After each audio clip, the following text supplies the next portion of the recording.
Hi Preeti, so very ambitious painting here, and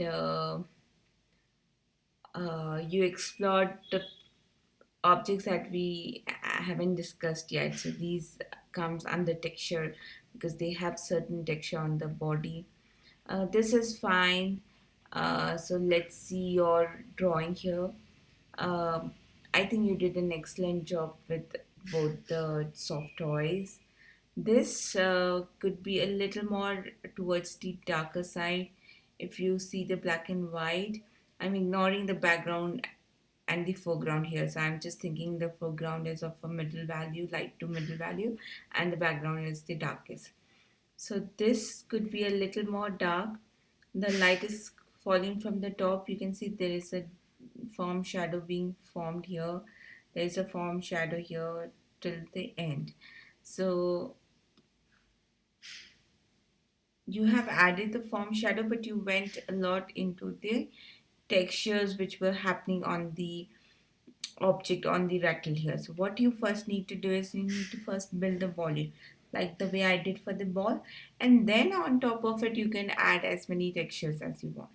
This software is beautifully done. The other one is also good.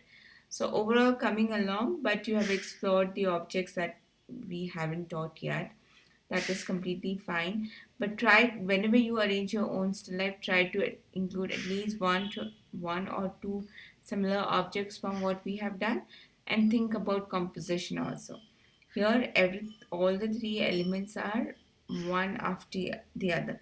So if you could have moved this a little here, this a little here, would have been much more interesting composition.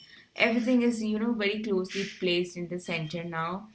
So it kind of, makes the viewer, it is challenging for me to separate these three elements, and the background itself has texture in it.